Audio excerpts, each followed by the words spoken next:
Assalamualaikum warahmatullahi wabarakatuh. Anak-anakku sekalian yang saya banggakan, hari ini kita bertemu lagi dalam pembelajaran pendidikan agama Islam dan budi pekerti dengan saya Bapak Lukman SHI. Pada hari ini kita sudah memasuki bab 4 dengan judul menghindari akhlak mazmumah atau akhlak tercela dalam kehidupan sehari-hari.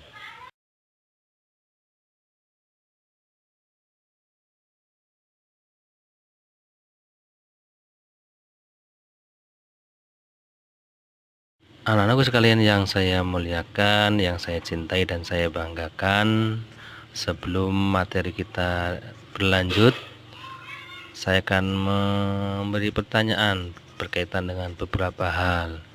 Yang pertama, apa yang akan Anda lakukan jika mendapat nikmat seperti pada gambar di samping? Kemudian, bagaimana sikap Anda dalam menyedekahkan bagian dari rezeki yang Anda peroleh? Selanjutnya, jika Anda dikeroyok nikmat seperti pada gambar di samping, apakah itu artinya Anda lebih baik dari orang lain? Selanjutnya, bagaimana sikap Anda saat melihat orang terdekat Anda mendapat nikmat seperti pada gambar, sedangkan Anda tidak?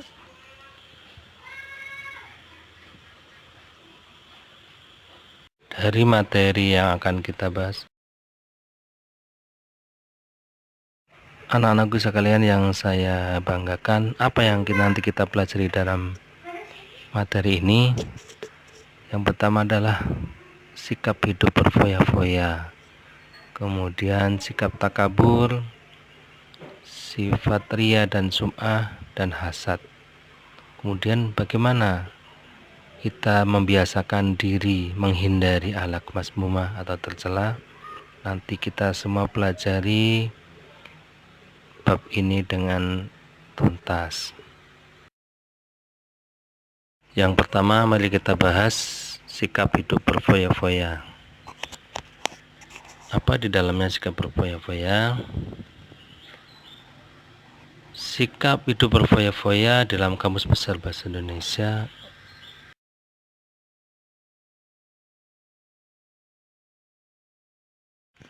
sikap hidup berfoya-foya dalam Kamus Besar Bahasa Indonesia yaitu menghambur-hamburkan uang untuk tujuan bersenang-senang. Dalam Islam, berfoya-foya dikategorikan sebagai tabzir, seperti yang disebutkan oleh Mujahid radhiyallahu anhu, bila seseorang menggunakan semua hartanya dalam kebenaran, ia tidak dapat dikatakan mempunyai sifat tabzir. Sebaliknya, bila seseorang menggunakan hartanya untuk kebatilan, walaupun hanya segenggam, berarti ia memiliki sifat tabzir. Kemudian pendapat Abdullah bin Mas'ud mengatakan bahwa tabzir adalah segala sesuatu yang digunakan tanpa kebenaran.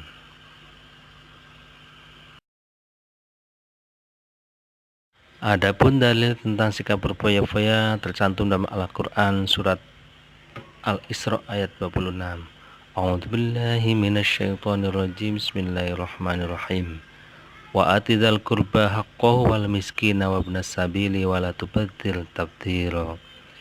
Yang artinya, berikanlah kepada kerabat dekat haknya, juga kepada orang miskin dan orang yang dalam perjalanan. Janganlah kamu menghambur-hamburkan hartamu secara boros. Quran surat Al-Isra ayat 26. Selanjutnya, apa manfaat menghindari sikap hidup berfoya-foya? Yang pertama tentunya mendapat keridhaan Allah SWT. Yang kedua, tidak dianggap sebagai teman setan. Kemudian yang ketiga, terhindar dari penyakit hati. Kemudian menumbuhkan rasa belas kasih dan terjaga dari perilaku israf. Tentunya setelah kita mengetahui tidak baiknya sikap berfoya-foya, maka bagaimana kita cara menghindarinya?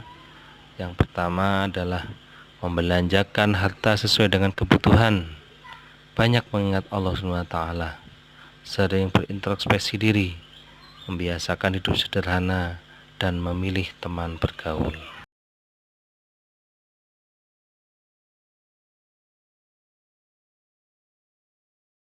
Adapun contohnya, bagaimana sikap perilaku menghindari sikap berfoya-foya.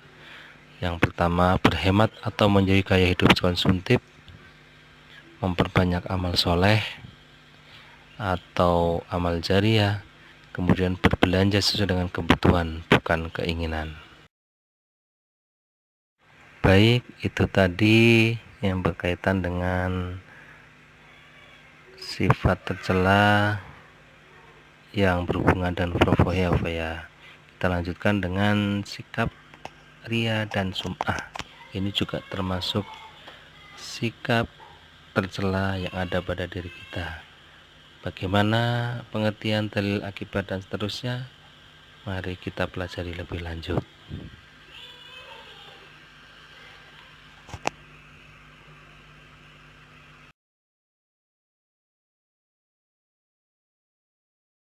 Yang pertama, apa pengertian sikap ria dan sum'ah? Kalau bahasa kita adalah pamer. Yang pertama, ria adalah melakukan perbuatan terpuji baik agar orang lain melihatnya, kemudian memberikan pujian atau apresiasi. Kemudian sum'ah, melakukan perbuatan terpuji agar orang lain mendengarnya, kemudian memberikan pujian dan apresiasi. Jadi antara ria dan sum'ah hampir sama, namun perbedaannya adalah ria dari segi perbuatan, namun sum'ah itu dari segi pendengaran. Kemudian macam-macam ria dan sum'ah itu dalam hal niat, kemudian dalam hal perbuatan. Telah ada sejak awal perbuatan, bahkan sebelum berbuat. Kemudian dalam berbuat muncul ketika sedang melakukan aktivitas kebaikan. Adapun dalil tentang sikap ria dan sum'ah tersurat dalam hadis Nabi, hadis riwayat Bukhari. Bismillahirrahmanirrahim. Qala Nabi sallallahu alaihi wasallam, man sama'a sama'allahu bihi wa man yura'i yura'illahu bihi. Rawal Bukhari. Yang artinya, barang siapa beramal karena sum'ah, Allah akan menjadikannya dikenal sum'ah. Sebaliknya, barang siapa yang beramal karena ria, Allah akan menjadikannya dikenal ria. Hadis riwayat Bukhari. Selanjutnya, apa akibat ria dan sum'ah? Anak-anak sekalian yang saya banggakan, yang pertama adalah merusak iman, kemudian merendahkan kehormatan diri, mudah putus asa ketika menghadapi cobaan, kemudian sangat dibenci Allah SWT, Rasul, dan orang lain, dan yang kelima, menghilangkan pahala kebaikan. Makanya perbuatan ini sangat tidak baik kita lakukan, karena ada akibat-akibat yang merugikan diri kita sendiri.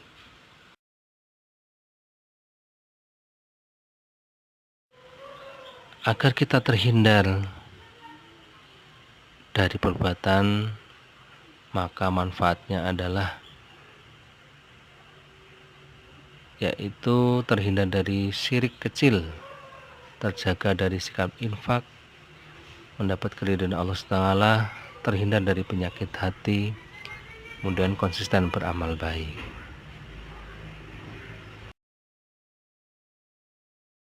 Selanjutnya, bagaimana cara kita untuk menghindari sikap ria dan sum'ah, anak sekalian? Yang pertama adalah memahami hakikat sumber munculnya ria. Yang kedua, tidak menampakkan kebaikan, kemudian meluruskan niat dalam beramal soleh. Baiklah, anak-anak sekalian yang saya banggakan, sementara sampai di sini dulu materi kita. Kita lanjutkan pertemuan minggu depan masih dengan materi yang sama, namun dilanjutkan dengan sub yang berbeda, yaitu takabur dan seterusnya. Terima kasih. Saya akhiri. Wassalamualaikum warahmatullahi wabarakatuh.